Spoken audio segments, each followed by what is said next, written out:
Hey everyone, welcome to the Ottawa Herald Podcast. Each episode of the podcast will feature the voices making news in and around the Franklin County community. I'm your host, John Jared Hawks, and guys, if you haven't heard, the Ottawa Herald has a new general manager. His career spans decades in the media industry. He has some interesting takes on the future of the Ottawa Herald, plus he plays in a band. His name is Leon Toon, and this episode is a conversation him and I had about a month after he took on his role of general manager here at the Herald.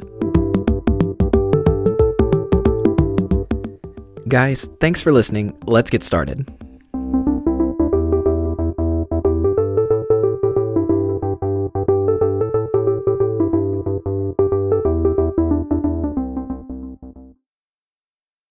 Leon Toon, thank you so much for talking with us this afternoon.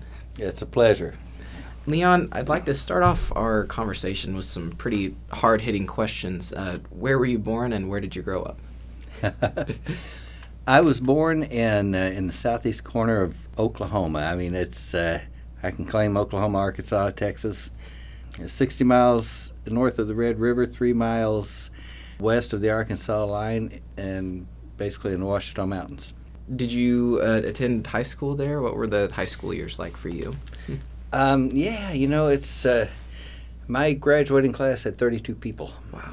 And it was a consolidated school.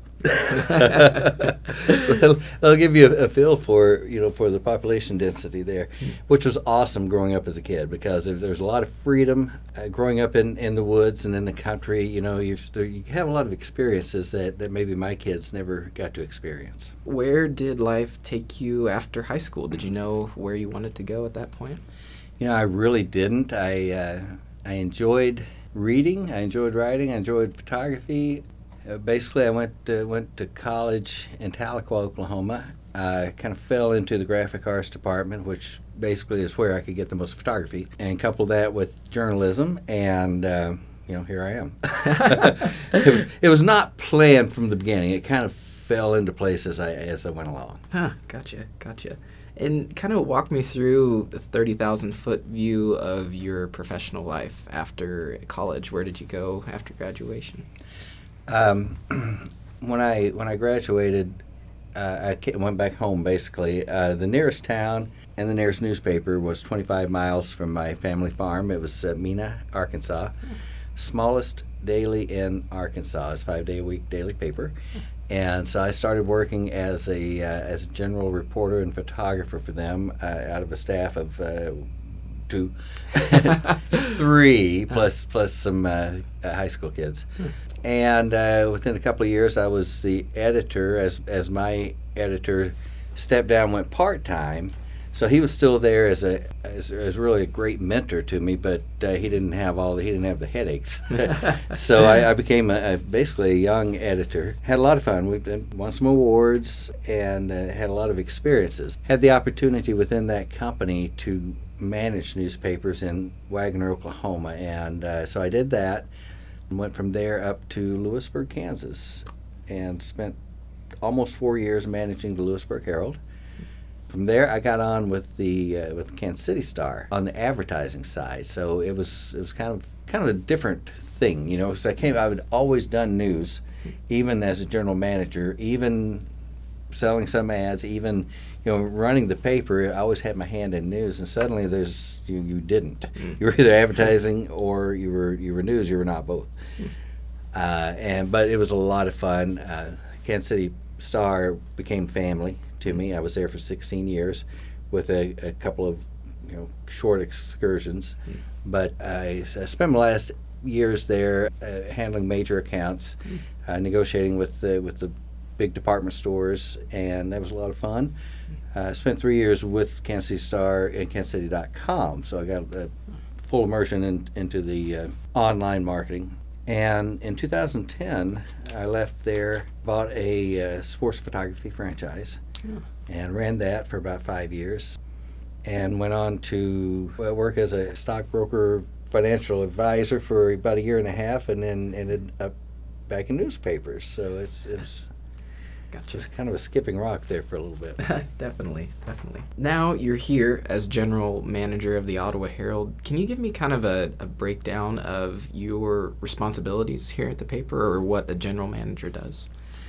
General manager of a newspaper is essentially the same as a publisher. I'm responsible for the day-to-day operations. I'm responsible for putting together and maintaining a quality team of people, because you can't do this alone. And my success will come from the people that work with me.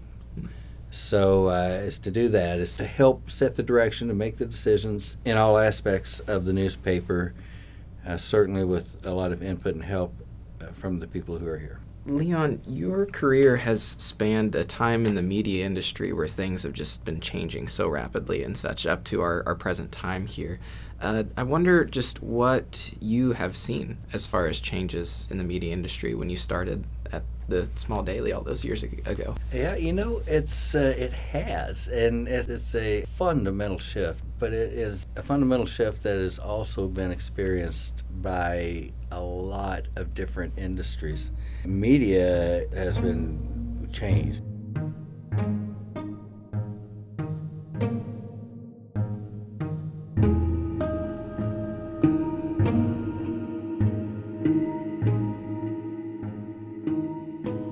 We saw this really hitting first with music industry. You start thinking about how the whole model of a company finding an artist, doing all of their marketing for them, fronting them money, and basically buying the band, and then putting them out on a concert tour to promote an album or a CD. That model blew up.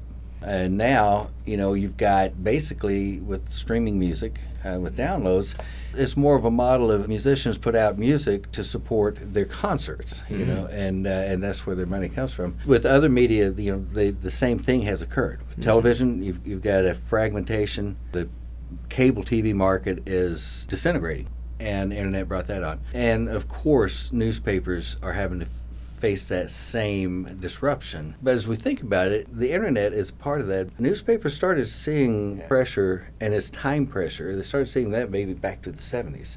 And it's just because as we've gone into the necessity of both parents working, as we went into kids being much more active, and this is not a bad thing, but more active in after-school stuff and all of that, the free time that's left to actually absorb information was decreasing, even out through the 80s and the 90s. And then 2000, as the internet really took hold, people really discovered how to utilize that to maximize the efficiency of time.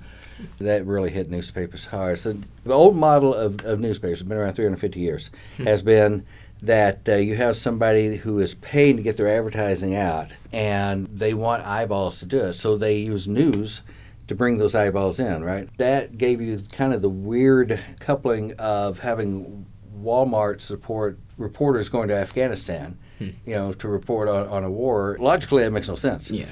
With the internet, there came this great decoupling, so that suddenly you have these industries and companies and merchants who can talk to their customers directly in a lot of ways. And so you have that a little bit of a decrease in that marriage and that need.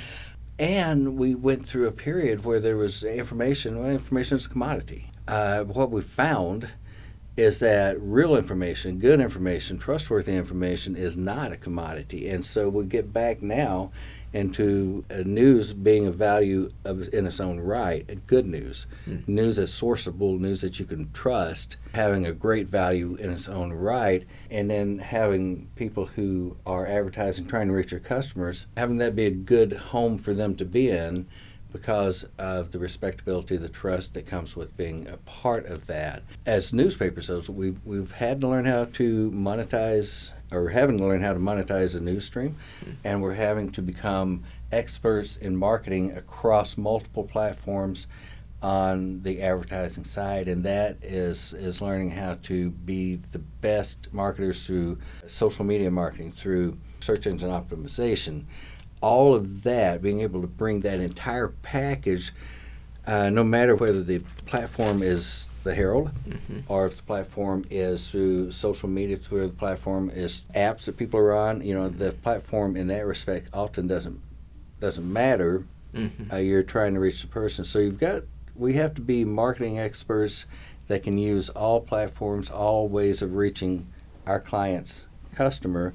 And we have to be a quality news source that is one of the places, the main place, that our physical community, Ottawa, will go to find out the news that's most important to them. So that's a very long answer to that question. I apologize.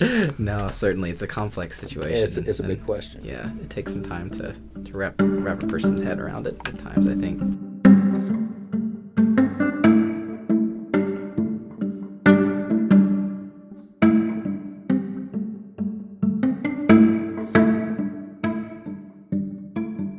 With that huge shift in the industry as context here in the Franklin County community, what is your vision looking forward for the next 3, 5, 10 years for the publication, the Ottawa Herald newspaper? The Ottawa Herald is providing a great service, great news now, as it should be, as great newspapers have always been, a pillar and a foundation in the community. The paper, I believe it's going to hang around because people still like to read it. They still like to open up. They like that tactile sense of it. And with your hometown paper, the physical newspaper is still kind of a beloved way of getting that information. It's a ritual, and it's something that we want to make sure that we maintain. But with that, I see that as people are using basically their phones to capture the news, to gather the news, that we are going to become going to become much more a part of that information stream online, that's through our apps or Facebook. We are putting ourselves in a position to be the online community for them. That's my vision, and my hope is that wherever they're interacting with the community, so Facebook, it's anywhere online, it's in print in their spare time, that we're the ones that are going to be the interface. There's so much opportunity that one has to be a little disciplined in where they began. What is something or some things that you are most looking forward to as you shift or transition into this position? I look forward to really becoming much more involved in the community and getting to know people more here and getting into the rhythm of what goes on in Ottawa and participating. Leon, kind of winding down our interview, a little bit more about yourself personally. What do you like to do in your spare time when you're not generally managing the Herald over here? Well, I have 3 kids. I have a daughter who's a senior and a son who's a sophomore. And my oldest son is actually a police sergeant in Fort Smith, Arkansas. So family is huge with me. And I realize I've got a very small window with my younger kids, and they'll be gone. So that's big. I played in bands, and for the longest time, that was a weekly thing for me, was to get together and play music. And there's just every now and then, 2 or 3 times a year, get out somewhere and play. And I love doing that. Would like to get back into that again. What instruments do you play? I play guitar, and sing. Gotcha. So the guys, my band, we play, Tom Petty, Neil Young, that style, Bob Dylan, that style of stuff. And we kind of give it our own twist. A lot of fun. Leon Toon, thank you so much for talking with us this afternoon. Thank you, Jeff.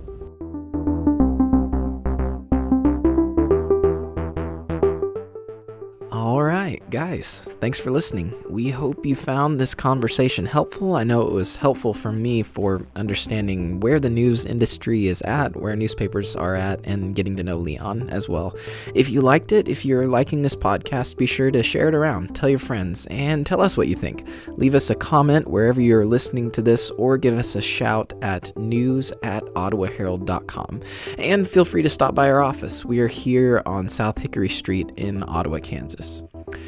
And yeah, cheers, guys. This has been the Ottawa Herald Podcast. I'm your host, John Jared Hawks. We'll see you next time.